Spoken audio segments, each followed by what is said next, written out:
How's it going, YouTube? Commenting today with another video, and today, guys, what I bring to you is going to be the meta update for the week. Now, we just had Oceanics, and not every deck list is out, but we did get a lot of very useful information going into the NAWCQ.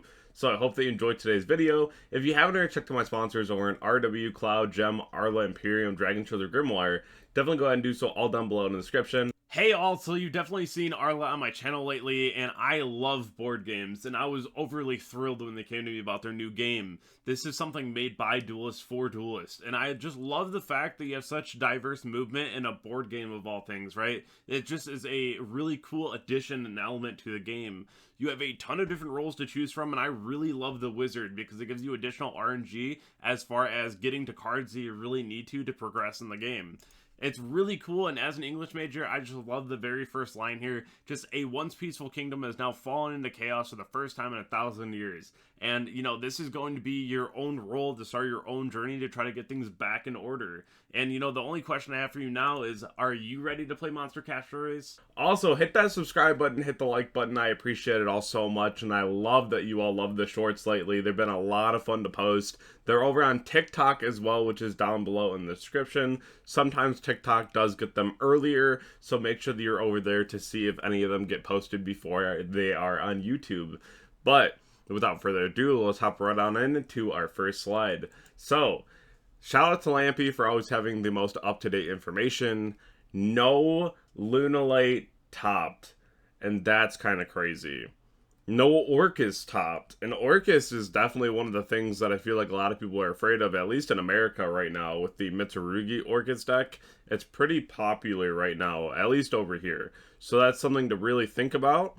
And, you know, different places will have different metas. So, like, Europe, of course, the running meme is, like, plant, but, like, it's a thing, right?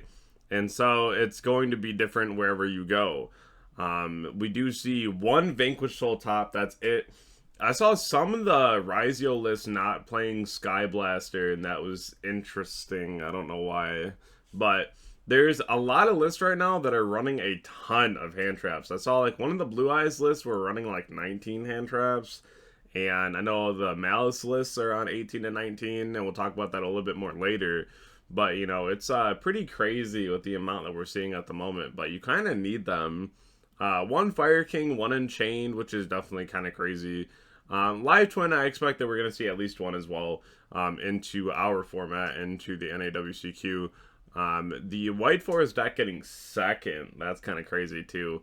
Heraldic Yugioh winning this event was definitely a weird thing for me, and we'll talk about why that is in a little bit, just because I don't really like that deck, but we'll talk about what they're doing to be successful.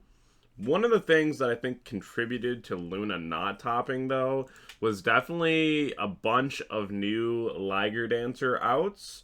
So one of them is going like Ulti Slayer targeting Liger Dancer, and then you can just use Perfume Engrave, and then you banish it, and then all monsters your opponent controls lose attack equal to the original defense. So you just make Liger Dancers all 300 attack, and you're like, sick. Like, we can run over these, right? So this is by far the best out that I've seen so far. This is really cool.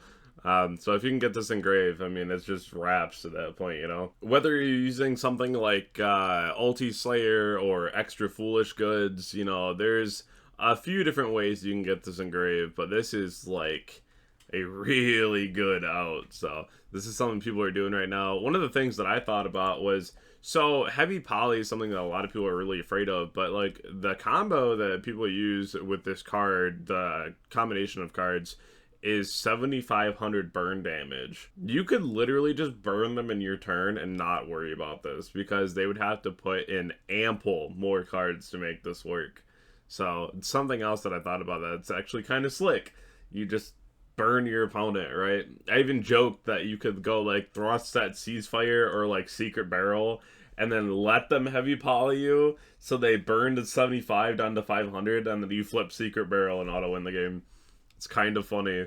So I think this is why people didn't top with Lunaite, because people were so prepared for this that like people probably walked into that event and just auto lost, which I can't say is going to be the same for the NAWCQ, but I mean, it might be. So make sure that if you're going to play a deck like this, that you are ready to play because people are prepared for you. Can Vanquish Soul perform? We saw one top. The deck has such a horrendous time going second. It's so bad. And people were like, well, you could just play Kurakara. Card doesn't answer anything, really, because your opponent also has to use their cards first. And Kurakara is already so telegraphed in this deck that, like, if you just don't do anything, your opponent can't out your board, and then it's really awkward. So, not a huge fan of this as an out, just because, like, it doesn't really do enough. And the other problem with Vanquish Soul right now is they don't have enough meaningful fires in the deck that they can play. And that is definitely detrimental because you either don't open a fire or you don't open a dark, and then you kind of auto lose, which is really unfortunate. And I think that that's something where if people want to see success with this deck in America coming up at the NAWCQ, we're going to have to start playing the Rendels, the Rhoda, like a lot of ways to see Rosin, especially when you're going first, because going second, you're going to have to side into things like Chaos Hunters instead of Lancias, or like Kurakaras and Dogorons, right? Like, you have to see attributes going second, or you probably just lose. It's that bad right now, because if you're trading out other cards for, like, your ulti slayers or lancias or whatever you're putting in, right, and they're not attributes, you better hope that those are game enders, because this deck, the second you start getting rid of cards out of your hand, is like you actively losing, right, because you need the attributes. So can it perform? I think that it can, but it's just gonna be a rough go if you're not prepared for getting your side patterns down. Heraldic Risal got first, second, and second, which is crazy because at multiple nationals this deck is just performing. But I personally hate this deck because of the fact that if you don't see X Risal, you can't do anything. Your cards don't exactly work.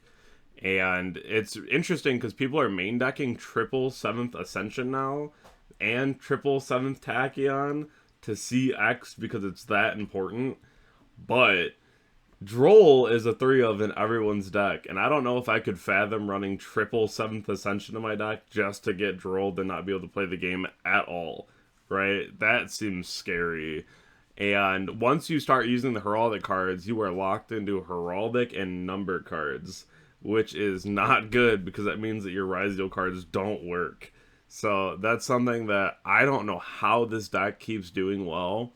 And, you know, first, second is nothing to scoff at, but, like, it's just doing it. And I think that this is, like, one of the most high-rolly decks that you could possibly play. And it's blowing my mind every time I see it do well.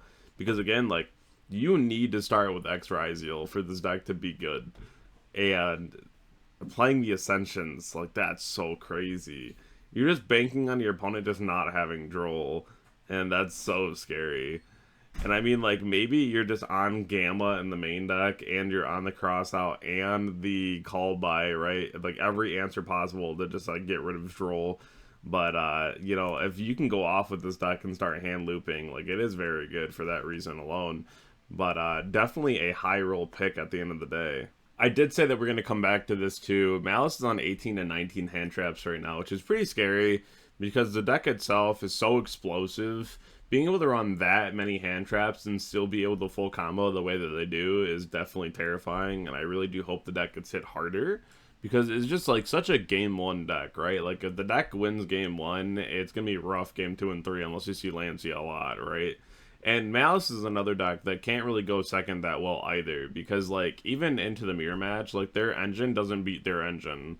And that's a big problem with the deck. But, you know, the other one is obviously just Lancia. But a lot of people are playing Lancia and Chaos Hunter and Phantasme right now because they just want to be able to beat Malice. Like, Malice is the deck to beat in the room 100%. I think this is the deck that's the scariest and something that you really want to consider in your deck building, because it's something that can just outright win games. Another card that's been extremely popular is Protos. I had so many comments before this event that were like, no one's actually running Protos. Who's running Protos? It's not that popular. Dude, this is in like every deck list. It's Flag, Banshee, Protos in like every single deck list. I hope that y'all are ready to get Protos locked at the NAWCQ. It is extremely popular. It is everywhere in the room. So this is something that you will see again. It will be around, and it is very, very popular. I hope that y'all enjoyed today's video. If you haven't checked out my Twitter, Twitch, Discord, Instagram, subscribe to my YouTube channel. Definitely go ahead and do so all down below in the description. And I appreciate each and every one of you. I can't wait to make more content every single day and just be able to keep you up to date as much as possible. But I appreciate y'all. Have a great day. Love ya. See ya.